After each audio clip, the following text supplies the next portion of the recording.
बिस्मिल्लाहिर्रहमानिर्रहीम। अस्सलाम वालेकुम नाज़रीन, आप यूट्यूब चैनल देख रहे हैं। मैं इमरान खान हूँ। पाकिस्तान में कल ईद का पहला दिन था, बड़ा ही धमाका खेज़ किस्म का दिन था ख़ित्ते के हवाले से। लेकिन सबसे पहले आगाज़ करते हैं पाकिस्तान के सबसे बड़े और मकबूल लीडर, पाकिस्तान के साबिक़ वज़ीर आज़म और पाकिस्तान की आवाम की अक्सरियत के मुश्तरका लीडर इमरान खान साहब। उन्होंने अपने बेटों से बात की है टेलीफोन पर, और बात तो बड़ी लंबी चौड़ी है, लेकिन एक जुमले में सारी कहानी है। इमरान खान ने अपने बेटे से कहा, जो उनकी बहन ने रिपोर्ट भी किया, कि कासिम, मेरे पाकिस्तानियों को मेरी तरफ से ईद मुबारक देना।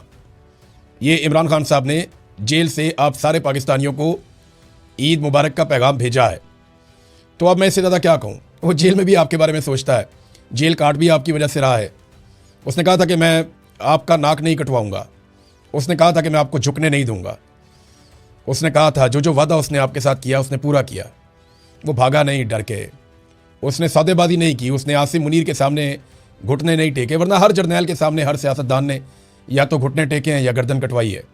इमरान खान साहब ने फंसा भी लिया और हार भी नहीं मानता। एक आंख भी उसकी इन्होंने ज़ाया कर दी, और ये सरकारी ज़राए बताते हैं, और इसके बावजूद वो आदमी पीछे हटने के लिए तैयार नहीं है। ये इमरान खान का पैगाम था, आप तक पहुँच गया। इमरान खान ने और भी बहुत पैगाम दिए हैं आपके लिए, और उसको उम्मीद है कि उसकी कौम एक दिन खड़ी हो जाएगी, और इसी उम्मीद के सहारे वो ये लड़ाई इस कौम के लिए लड़ रहा है। बहरहाल अभी चलते हैं जो खित्ते की सूरत हाल है उसकी तरफ। इसराइल ने ईरान की एटमी साइट पर हमला किया, और इसके जवाब में ईरान ने भी इसराइल की एटमी तनसीबात के करीब बड़ा खौफनाक अटैक किया है। अब इन दोनों हमलों में कोई ताबकारी फैली नहीं है, लेकिन ये खदशात बढ़ते चले जा रहे हैं। आलमी इदारा जो एटॉमिक मामलात को देखता है, AIEA, वो खासे परेशान है कि अगर कहीं रेडिएशन हो गई या कोई इस तरह के हालात पैदा हो गए तो दुनिया बड़ी अजीबोगरीब सिचुएशन से दो चार हो जाएगी। वो लोग जिनका जंग के लिए कोई कसूर नहीं है, वो भी इसको भुगतेंगे। ईरान ने जोहरी तनसीबात के ऊपर जो है वो उनके करीब अटैक किया है, और ये जो एक शहर है ईरान का, दिमुना, यहाँ पे ईरान ने हमला किया। और पहले इससे ईरान के शहर नतंस पे जोहरी तनसीबात पर इसराइल और अमेरिका ने हमले किए थे। ईरान ने अब जवाबी कार्रवाई की है, और ये सहूनी जोहरी तनसीबात पर उसने हमला कर दिया है।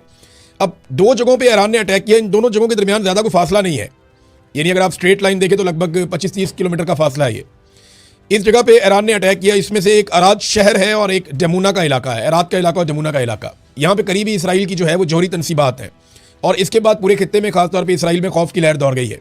लेकिन इन दोनों हमलों ने नुकसान बहुत ज़्यादा कर दिया है, यानी इसराइल को कभी इतना परेशान नहीं देखा गया, और इतना तज़ब्ज़ुब और इतनी बौखलाहट इसराइल की नहीं देखी गई जितनी इन दो हमलों में देखी गई है। ये दोनों हमले बैलिस्टिक मिसाइल के जरिए किए गए ईरान की जानिब से, और इन दोनों हमलों को रोकने के लिए आयरन डूम ने अपना पूरा जोर लगाया। वजह यह है कि जो जितना हसास इलाका होता है वहाँ पे फ़िज़ाई दिफाई निज़ाम उतना मजबूत और मरबूत लगाया जाता है। आयरन डूम की जो छतरी पूरे इसराइल के ऊपर लगाई गई थी, इस इलाके पे ख़ास तौर पे बैटरियाँ और इंटरसेप्टर्स जो हैं वो उनको लगाया गया था, उनकी ड्यूटी थी यहाँ पे। लेकिन पूरी कोशिश के बावजूद ईरान के इन बैलिस्टिक मिसाइल्स को रोकने में आयरन डोम या फ़िज़ाई दिफाई निज़ाम जो है इसराइल का वो नाकाम रहा। अब तबाही बहुत ज़्यादा हुई है। ये जो अराद का इलाका है, यहाँ से तो रिपोर्ट हो रहा है कि 100 से ज़ायद लोग इसमें ज़ख्मी हुए हैं। अभी तक कोई जो मारे गए हैं वो तो रिपोर्ट नहीं हुए, लेकिन 100 से ज़ायद ज़ख्मी हुए हैं, और बहुत सारे लोगों के बारे में बताया जा रहा है कि वो मलबे के नीचे दबे हुए हैं, और वहाँ पर इमदादी कार्रवाइयाँ जारी हैं। इसके अलावा जो दूसरा इलाका डेमोना का है, उधर तो बहुत खौफ फैल गया, उसको तो इसराइली मीडिया ने रिपोर्ट किया। इससे पहले इसराइली मीडिया लगातार छुपा रहा था, हर किस्म के हमले को वो छुपा रहे थे, अपने नुकसान को वो छुपा रहे थे, लेकिन एकदम उन्होंने बताना शुरू कर दिया। इसका मतलब है कि ये बहुत अलार्मिंग सिचुएशन है इसराइल के लिए। नेतन्याहू ने जो एक स्टेटमेंट दिया, वो स्टेटमेंट अगर मैं आपको पढ़ के सुनाऊं तो आपको सारी कहानी समझ आ जाएगी कि कितना प्रेशर है इस वक्त। अब ये जो एक ट्वीट आया नेतन्याहू का, ये मैं आपको पढ़ के सुनाता हूँ। नेतन्याहू ने कहा कि हमारे मुस्तकबिल की मुहिम में ये एक बहुत मुश्किल शाम है। थोड़ी देर पहले मैंने अराद के मेयर उससे बात की और उससे कहा कि वो तमाम इसराइली शहरियों की जानिब से ज़ख्मियों की सलामती के लिए हमारी दुआएं पहुंचा दें। मैंने अपने दफ्तर के डायरेक्टर जनरल को हदायत दी है कि वो तमाम सरकारी वजारतों के साथ मिलकर हर मुमकिन इमदाद फराहम करें। मैं इस वक्त मैदान में काम करने वाले हंगामी इमदादी कुव्वतों के हौसला अफजाई करता हूँ, और मैं हर एक से अपील करता हूँ कि वो होम फ्रंट कंपाउंड की हदायत पर अमल करें। हम तमाम महाजों पर अपने दुश्मनों को निशाना बनाना जारी रखेंगे। ये जनाब इन्होंने कहा है। अब इसको ज़रा आप समझे ना कि इसराइल के ऊपर दबाव कितना ज़्यादा आया। इसराइली वज़ीर आज़म ने 2-3 अलग अलग किस्म के स्टेटमेंट जारी कर दिए हैं इस हमले के बाद। ये दो हमले खौफनाक थे। अच्छा, इसके अलावा ना एक और बड़ी खौफनाक चीज़ हुई। देखिए, अभी ये एटॉमिक साइट्स के करीब हमले कर रहे हैं, ईरान का भी जो एटमी तनसीबात हैं, कोई ऐसी जगह पे अटैक नहीं हुआ जिससे रेडिएशन फैले या ताबकारी असरात निकलें। और ईरान ने वैसे भी अपना जो एटमी मवाद जो उसने अभी तक हासिल किया है वो ज़ेरे ज़मीन बहुत नीचे छुपाया है। वहाँ तक अमेरिका का कोई हथियार पहुँच नहीं सकता जब तक कि उसकी फ़ौजें वहाँ पर ना उतरें या कोई गद्दार अंदर से कार्रवाई ना डालें। और दूसरी जानिब इसराइल जो है वो वल्नरेबल है। अगर ईरान कहीं इसी मिसाइल को जो उसने थोड़ा दूर मारा, अगर वो उसको उस एरिया में मार देता एग्जैक्टली, तो पूरे खित्ते को इसके असरात भुगतने पड़ते। ये बात अमेरिका को भी समझनी पड़ेगी और इसराइल को भी समझनी पड़ेगी और पूरी दुनिया को कि ये आग से खेल रहे हैं और लाखों इंसानों की जानें, जिंदगियां, उनकी सेहत ये खतरे में पड़ जाएगी पूरे खित्ते में। गल्फ के वो ममालिक जिनका कोई ताल्लुक नहीं है वो भी भुगतेंगे बाद में। बहरहाल डोनाल्ड ट्रंप ने एक बड़ी खौफनाक धमकी लगाई। वो धमकी मैं आपको पहले पढ़ के सुनाता हूँ, उसकी वजह भी आपको मैं बताता हूँ डोनाल्ड ट्रंप ने अब ये धमकी क्यों लगाई। डोनाल्ड ट्रंप ने ईरान को दिया है 48 घंटों का अल्टीमेटम, यानी 48 घंटों का, अब ये गिनती शुरू हो गई है घंटों की। डोनाल्ड ट्रंप ने कहा कि ईरान के पास 48 घंटे हैं, वो खामोशी से आराम से आबनाए हुर्मुज़ को खोल दे। अगर वो 48 घंटों में आबनाए हुर्मुज़ को नहीं खोलता तो मैं बहुत तबाही फेरूंगा, ये डोनाल्ड ट्रंप ने कहा। अब वो तबाही के बारे में क्या कहा कि अमेरिका क्या रद्दमल देगा अगर आबनाए हुर्मुज़ नहीं खोलता। उन्होंने कहा जी ईरान के अहम पावर प्लांट्स को निशाना बनाएंगे जिसका आगाज़ बड़े बिजली घरों से किया जाएगा। वाशिंगटन इस मामले में किसी ताखीर का मुतहम्मिल नहीं हो सकता। ये जनाब डोनाल्ड ट्रंप ने धमकी लगाई और खुलकर लगाई कि हम इनकी तनसीबात सारी तबाह कर देंगे ईरान की और बहुत नुकसान पहुंचाएंगे। इसका रद्दमल जो है वो ईरान ने भी दिया है और ईरान का रद्दमल पहले आप पढ़ लो, मैं बताता हूँ आपको ये क्यों डोनाल्ड ट्रंप ने यह कहा कि 48 घंटे में आपने हुर्मुज़ ना खोली तो ईरान के पावर प्लांट तबाह कर दिए जाएंगे। ये क्यों कहा ये मैं आपको बाद में बताता हूँ, लेकिन पहले आप ईरान का जवाब देख लें। तो उन्होंने कहा the following previous warning if Iran fuel and energy infrastructure is attacked by the enemy, अगर दुश्मन ने ईरान के जो फ्यूल के और एनर्जी के तवानाई के इंफ्रास्ट्रक्चर हैं अगर उनको तबाह किया, उसके ऊपर हमला किया, तो इसके बदले में खित्ते में जो अमेरिका और उसके रजीम से मुताल्लिक जितने भी रीजनल टारगेट्स हैं और जितने भी इंफ्रास्ट्रक्चर्स हैं वो सारे निशाना बनेंगे, चाहे वो एनर्जी के हैं चाहे वो इंफॉर्मेशन टेक्नोलॉजी के हैं। ईरान ने भी जवाब दिया कि फिर पूरे रीजन के अंदर, यानी पहले भी वो ये कह चुके हैं कि अगर हमारी बिजली या तवानाई बंद होगी या हमारी ऑयल साइट्स के ऊपर अटैक किया जाएगा, एनर्जी साइट्स के ऊपर अटैक किया जाएगा, तो फिर बचेगी किसी की भी नहीं। और यहाँ पे याद रखिएगा अमेरिकन कंपनियाँ दुनिया में सबसे ज़्यादा दौलत बना के यहाँ से ले जाती हैं। ये बड़ी बड़ी जो तनसीबात हैं, बड़ी बड़ी जो ऑफिस हैं, ये बड़ा बड़ा जो निज़ाम चल रहा है, इसमें अमेरिकन बेशुमार पैसा कमा रहे हैं। ऑयल कंपनीज में खास तौर पर इस बिज़नेस में अमेरिकन बिलियनियर्स, इसके अंदर की बड़ी बड़ी कंपनियाँ हैं और बहुत पैसा अमेरिका में जाता है।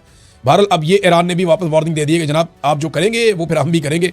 ये बात हमें ज़हन में रखनी पड़ेगी कि ईरान को जो ईरान के साथ किया गया ईरान ने वापस वो किया, और जो ईरान ने वार्निंग दी ईरान ने उसके ऊपर अमल दरामद किया। उन्होंने इस जंग में अपनी एक क्रेडिबिलिटी बनाई है कि जो हम कहते हैं फिर वो हम कर भी देते हैं। जब हम बताते हैं कि अगर ये किया तो ये करेंगे तो फिर वो हम कर भी देते हैं। अब नाज़रीन अमेरिका को ये क्यों करना पड़ रहा है? देखिए कुछ ममालिक ने ईरान से रब्ता किया, मुबैना तौर पर जापान भी उनमें से एक बताया जा रहा है। उन ममालिक ने ईरान को यकीन दिलाया कि आप आबनाए हुर्मुज़ से हमारा तेल गुजरने दें, हमारे ऑयल टैंकर आप जाने दें, हम आपकी शर्त के मुताबिक चाइनीज़ करेंसी के अंदर पेमेंट कर देते हैं। अब ये ट्रिलियंस ऑफ डॉलर्स का अमेरिका का सालाना नुकसान हो जाएगा अगर ये ट्रेंड चल पड़ा दुनिया में। तो ये है अमेरिका की परेशानी। एक कहावत है ना उर्दू में, खाया पिया कुछ नहीं गिलास तोड़ा 12 ने, तो अमेरिका को लेने के देने पड़ जाएंगे, ये भी कहावत है। वो कैसे? देखें ये तो जंग लड़ने गए थे मफाद के लिए, अपने फ़ायदे के लिए कि अरबों डॉलर कमा लेंगे दोबारा से और इसराइल हमेशा के लिए महफूज भी हो जाएगा। गाज़ा के अंदर भी अपना प्लान जो है उसको अमल दरामद कर लेंगे और अरबों के ऊपर भी एक धाक बैठ जाएगी, पूरा निज़ाम एक बन जाएगा। और डोनाल्ड ट्रंप अमेरिका के अंदर उठने वाले पॉलिटिकल मामला या एप्स्टीन फाइल या ऐसी चीज़ों से भी मुबैना तौर पे बच जाएंगे। दिमाग में तो ये था, गेम पड़ गई उल्टी। हुआ ये कि ईरान ने आगे से मारना शुरू कर दिया और अब जो ईरान ने शर्त रखी है, अगर इस शर्त के ऊपर बाकी ममालिक आ जाते हैं और आपने हुर्मुज़ नहीं खुलती, यानी वो नॉर्मलाइज करते हैं, ठीक है जी आप चीनी करेंसी के अंदर पैसा दें, हमें उसकी आप इनवाइस दिखाएं कि आपने चाइनीज़ करेंसी के अंदर पेमेंट कर दी है, ले जाएं, आप ले जाएं अपने टैंकर्स, आपको नहीं रोका जाएगा। अगर ईरान ये करने में कामयाब हो गया तो ये ट्रेंड चल पड़ेगा। फिर रशिया जो है वो अपनी करेंसी के अंदर पेमेंट करवाएगा, चाइना अपनी करेंसी के अंदर पेमेंट करवाएगा और आहिस्ता आहिस्ता यूरो के अंदर पेमेंट होगी, बाकी तो डॉलर नीचे जाए। डॉलर अगर नीचे चला गया आलमी सतह के ऊपर, या डॉलर के अंदर या पेट्रो डॉलर की जो टर्मिनोलॉजी है ये अगर इफेक्ट हो गई, तो फिर अमेरिका का जो सुपर पावर का स्टेटस है वो खतरे में पड़ जाएगा। एक नया वर्ल्ड ऑर्डर आ जाएगा। अकेला पहलवान बना हुआ ना, तो डॉलर चला रहा है पूरी दुनिया को। तो यहां पे ये खतरा है जिस वजह से डोनाल्ड ट्रंप की फ्रस्ट्रेशन बढ़ती जा रही है। वो कह रहे हैं जी 48 घंटे का अल्टीमेटम दे रहा हूं, खोलो, नहीं तो तबाही फेर देंगे। ईरान ने कहा तबाही फेरो, हम भी तबाही फेर देंगे। ये है जनाब अब तक की सूरत हाल, और ये तबाही ऐसा लगता है कि फिर जाएगी। अब ये मामला हल होता हुआ दिखाई नहीं दे रहा। वजह यह है कि सऊदी अरब ने 24 घंटों के अंदर अंदर अल्टीमेटम दिया है ईरानी सफारतकारों को कि हमारा मुल्क छोड़कर चले जाओ। अब यहां से आप अंदाजा लगा सकते हैं कि सूरत हाल कितनी कशीदा है। सऊदी अरब ने ईरानी सफ़ीरों को कहा कि नापसंदीदा शख्सियात निकले हमारे मुल्क में से बाहर। और साथ ही साथ एक इत्तेहाद हुआ है इसराइली मीडिया में, बहरीन के मीडिया में और यूएई के मीडिया में। उनका चैनल 12 है और यहाँ पे भी चैनल हैं, इन्होंने मिलकर एक आपस में इत्तेहाद भी किया है, यानी मीडिया का भी एक नॉर्मलाइजेशन हुई है, एक दूसरे को तस्लीम करके इकट्ठे काम करना शुरू किया, ये भी हो गया। दूसरी तरफ अरब अमारात जो है वो भी ये इंदिया दे रहा है और सऊदी अरब से भी ये खबरें आ रही हैं कि अब बाकायदा एलानिया तौर पे यहाँ पे अमेरिकन को ऑपरेशंस की इजाज़त दी जाएगी कि यहाँ से ऑपरेट कर सके, क्योंकि ईरान हमारे ऊपर अटैक करता है, उनका ये कहना है। तुर्की जो है उसके भी स्टेटमेंट्स थोड़े थोड़े से अब बदले हुए दिखाई दे रहे हैं। तो ऐसा लगता है कि अरब ममालिक से अब ईरान के ऊपर अटैक होगा और पाकिस्तान को इस लड़ाई में उतरना पड़ जाएगा। पड़ क्या जाएगा पाकिस्तान की, तो ऐसा लगता है ख्वाहिश है कि वो इस लड़ाई में उतर जाए, क्योंकि जहाँ डॉलर वहाँ पर हमारी लड़ाई होती है। अमेरिका डॉलर देता है तो हम मुजाहिदीन बना देते हैं कि जनाब ये तो मुजाहिदीन है, ये तो कमाल लोग हैं। अमेरिका दोबारा डॉलर देता है तो हम कहते हैं नहीं ये तो दहशतगर्द थे, और फिर डॉलरों की लालच आती है तो हम उनको लाके पाकिस्तान में बसा देते हैं। फिर डॉलर की लालच आती है, हम उनके ऊपर बमबारी शुरू कर देते हैं। तो हमारा तो जनाब डॉलरों के साथ है मामला, डॉलरों के बगैर नहीं है। ईरान हमें डॉलर देता तो हम ईरान के साथ खड़े हो जाते, ये भी हो सकता था। लेकिन अभी एक अजीब ट्रेंड पाकिस्तान में मैंने देखा कि कल क्योंकि ईद का दिन था तो ईद के दिन ईद की नमाज़ पढ़ाई उलमा इकराम ने, तो पाकिस्तान भर की मसाजिद से ये बात रिपोर्ट हुई और हर जगह से दोस्तों ने बताया कि पूरे पाकिस्तान में मसाजिद में उलमा इकराम ने ईरान की फतह के लिए दुआएं मांगी हैं, ईरानी कौम के लिए दुआएं मांगी हैं और ईरान के हक में दुआएं मांगी है पूरे पाकिस्तान की मसाजिद में उलमा इकराम ने। अब सवाल यह पैदा होता है कि हमारी मिलिट्री एस्टेब्लिशमेंट हमारे मुल्क को एक ऐसी लड़ाई में ले जाना चाहती है या एक ऐसे मुल्क के साथ लड़ाई में ले जाने की बात कर रही है जिसके लिए पाकिस्तान की कौम दुआएं मांग रही है। यानी अगर पाकिस्तान ईरान के साथ लड़ा या ईरान के खिलाफ लड़ा तो यानी पाकिस्तान न्यूट्रल भी रह सकता है ना इस लड़ाई में। दोनों ब्रदर इस्लामी मुल्क हैं, ठीक है, आप दोनों आपस में ना लड़े, हम ये कह सकते हैं, हम सालसी का किरदार अदा कर सकते हैं, वो तो सबसे अच्छा है। लेकिन अगर ये दोनों लड़े तो अगर अब एक तरफ से खड़े हो गए तो मुसीबत बन जाएगी, क्योंकि जो दूसरी तरफ है उसको तो इसराइल और अमेरिका भी मार रहे हैं। इसलिए कौम की हमदर्दियां उनके साथ है। ईरान के साथ कौम की हमदर्दी इसलिए नहीं है कि कोई शिया सुन्नी का मामला है, नहीं। ईरान के साथ कौम की हमदर्दी इसलिए है कि ईरान को मारने वाले अमेरिकन और इसराइली है, और पाकिस्तान की एस्टेब्लिशमेंट ने सारी जिंदगी कौम को यह बताया कि इसराइली भी बहुत बुरे हैं और अमेरिकी भी बहुत बुरे हैं। अब कौम के दिमाग में वो बात बैठ गई है, तो कौम कह रही है कि अगर वो इतने बुरे हैं तो आज ईरान उनसे लड़ रहा है, तो आप ईरान से क्यों लड़ने जा रहे हैं? तो ये कौम जिसके लिए दुआ कर रही है ये उसके साथ लड़ने जा रहे हैं। ये बड़ा महंगा काम पड़ जाएगा और बहुत अजीब काम हो जाएगा। नाज़रीन, ईरान ने एक चीज़ पे और खबरदार किया है और इसके ऊपर बीबीसी की रिपोर्ट भी है। ईरान ने कहा कि अगर अमेरिका ने खार्क जजीरे के ऊपर हमला किया तो ईरान बहरा अहमर और आबनाए बादल मंदब इन दोनों को भी गैर मुस्तहकम कर सकता है। अब ये बहरा अहमर कौन सा है? ये रेड सी है, ये बाब मंदब से आगे ऊपर जहाँ पे नहर स्वेद है, ये वहाँ तक का इलाका है समंदर का। और इसको ईरान कैसे गैर मुस्तहकम कर सकता है? यहाँ पे देखें सिक्योरिटी के कुछ एरियाज बने हुए हैं, उनको ईरान मिसाइलों से निशाना बना सकता है। और जो हौसी हैं वो क्योंकि यमन के हौसी ईरान को सपोर्ट करते हैं तो वो भी यहाँ पे एक बदअमनी पैदा कर सकते हैं। तो तेल की तजारत मज़ीद मुतासिर हो जाएगी कि जो अल्टरनेटिव थोड़ा बहुत तेल निकलता है या कोई उनका है बंदोबस्त, वो भी ख़त्म हो जाएगा। तो ईरान ने यह कहा कि अगर अब ये किया गया तो फिर इसके नतीजे में हमारा रद्द-ए-अमल ये होगा। एक और चीज़ जो ईरान के स्पीकर ने की, कालिबाफ, उन्होंने जो स्टेटमेंट दिया, उन्होंने कहा जी इसराइल की फ़िज़ा अब दिफा के बगैर है, यानी ये दिफाई निज़ाम था उनका, फ़िज़ाई दिफाई निज़ाम, वो अब बहुत कमज़ोर है, ख़त्म हो गया।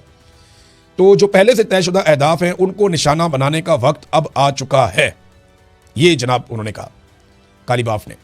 तो ईरान के लिए अब वो टारगेट ईजी हैं जो कल तक बहुत मुश्किल थे। एक और खबर है नाज़रीन, और ये बड़ी अहम खबर है। ये दावा किया गया कि 4000 मील दूर ईरानी मिसाइलों ने जाकर एक अटैक किया है, और ये जो अटैक किया है ये अटैक डिएगो गार्सिया के इलाके में किया है। वहाँ पे एक जजीरा है जो बरतानिया का है। अच्छा, इसके बाद ना फौरी तौर पे ये खबर इसराइली मीडिया ने उठाई और कुछ अमरीकी मीडिया ने खबर उठाई और अरब मीडिया ने भी ये खबर उठाई कि जनाब ईरान की बहुत ज़्यादा हद बढ़ गई है और इनकी रेंज बहुत ज़्यादा इनके मिसाइलों की, ये पूरे यूरोप को भी तबाह कर सकते हैं। तो मैंने इस खबर को ज़्यादा तवज्जो इसलिए नहीं दी थी क्योंकि मुझे लगता था कि ये कोई एक फॉल्स फ्लैग टाइप का ऑपरेशन है कि यूरोप को खौफजदा किया जाए ईरान के ज़रिए से कि जनाब ईरान के मिसाइल तो यहाँ तक पहुँच रहे हैं तो वो आप सबको भी मार सकता है, पूरे यूरोप को मार सकता है, लिहाजा मिलकर ईरान वाला ख़तरा ख़त्म कर दिया जाए। लेकिन ईरान ने इसके ऊपर एक स्टेटमेंट दिया और ईरान ने यह कहा कि जनाब ये मिसाइल हमने नहीं दागे, हमने ये मिसाइल नहीं चलाए, ये मिसाइल कहीं और से आए। अब ये बताएं जनाब मिसाइल कहाँ से आए, ये बात तो फिर इन्वेस्टिगेशन में पता चल सकती है क्योंकि ये दोनों मिसाइल अपने टारगेट पे नहीं आए, लेकिन सिर्फ ये बताया गया कि यहाँ पे 2 मिसाइल आए, ईरान वाली साइड से आए। अब ये किसने चलाएं, कहाँ से चलाएं, इसके बारे में कोई इन्फॉर्मेशन नहीं है। और 4000 मील दूर आकर अगर ये मिसाइल गिरे हैं तो ये पूरे यूरोप को एक वार्निंग देने वाली, वार्निंग शॉट होता है ना, ये उस तरह का एक शॉट है कि पूरे यूरोप को एक वार्निंग दी गई है। लेकिन ईरान ने कहा जनाब कि ये हमने नहीं चलाए। नाज़रीन, अमेरिका के साथ साथ इसराइल का भी नुकसान हो रहा है। ये डोनाल्ड ट्रंप मजाक उड़ाते थे इंडिया का कि 8 जहाज़ उनके गिर गए, 9 गिर गए, 10 गिर गए। तो इकोनॉमिक टाइम्स ने लिखा कि डोनाल्ड ट्रंप भारत को कहते थे कि उनके 8 जहाज़ गिर गए, तो उधर 3 हफ्ते के बाद अमेरिका के अपने 16 जहाज़ मुख्तलिफ रिपोर्ट्स के मुताबिक गिर चुके हैं। तो अब अमेरिकी मीडिया भी डोनाल्ड ट्रंप का मजाक उड़ा रहा है। उधर ईरान ने इसराइल का एक और तैयारा गिरा दिया है F-16, और इसका दावा भी किया गया। अच्छा, एक चीज़ और है जो ईरानी फौज के तर्जुमान कर्नल इब्राहिम ने कही है। कर्नल इब्राहिम जुल्फ़िकारी को आप देख रहे हैं गुज़िश्ता चंद दिनों से बड़ी संजीदा तरीके से आकर बात करते हैं। ना वो आंखें मारते हैं, ना वो गंदे इशारे करते हैं, ना वो गाली देते हैं, ना वो बड़के मारते हैं। वो आते हैं और प्रोफेशनल तरीके से अपनी बात करते हैं और चले जाते हैं। उनके हथियार बोलते हैं, जंग में उनकी कामयाबी बोलती है। अब वो ये कहते हैं कि ईरान अब पहले से ज़्यादा जारे हो चुका है। 3 हफ्ते तक दुश्मन की एक एक कमज़ोरी को देखा गया है। अब वो क़यामत ढाएंगे कि इसराइल सारे जराइम और मुजालिम भूल जाएगा। और कल का दिन जो है वो इस बात का सबूत भी है। कल बहुत मारा ईरान ने इसराइल को। इसराइल ने पूरी कोशिश की इंटरसेप्ट करने की उन मिसाइलों को, लेकिन वो जाकर गिरे हैं और उसकी वजह से पूरा इसराइल लड़स गया है। तो नाज़रीन, अब तक के लिए इतना ही। अपना ख्याल रखिएगा, अपने इस चैनल का भी। अल्लाह हाफ़िज़।